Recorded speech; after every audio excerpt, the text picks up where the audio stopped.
Welcome along then to the final moments of peace before a grid full of the world's fastest racing cars fire into life and charge down towards the scuffle of turn 1.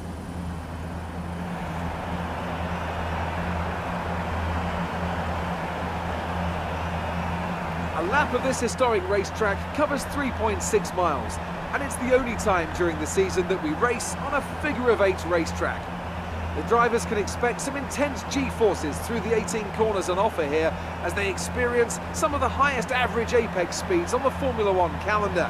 And keep an eye out for overtakes going into the final chicane.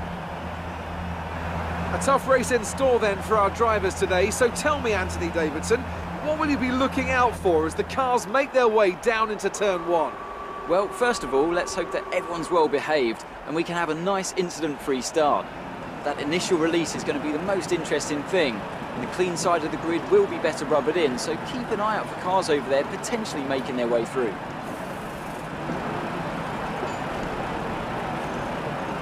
Okay, here we go. I know what you can do. Don't let me down.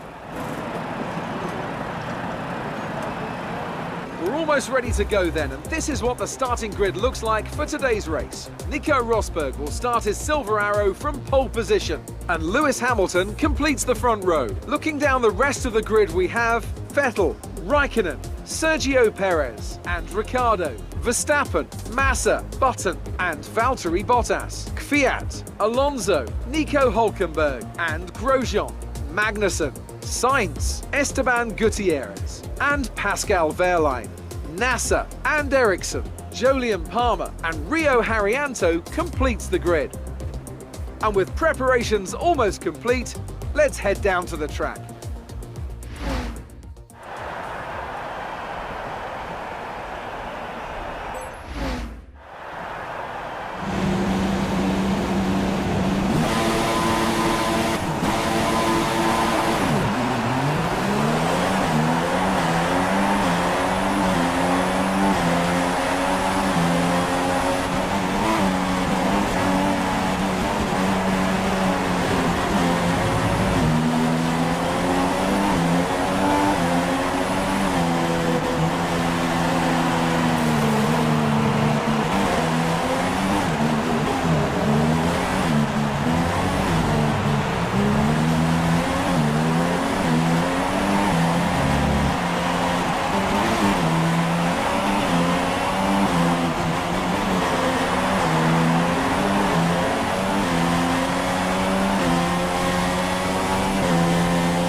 And now let's take a look at the drivers' standings. Lewis Hamilton takes over the lead of the Drivers' Championship after an excellent result. Moving on to the driver of the day then. Anthony Davidson, who would you go for? Well, I think it has to be Fernando Alonso. He got the strategy spot on and consistently had the pace to come through as well. After all that excitement, it's time for a lie down, I think. Thanks for joining us, and goodbye until the next race.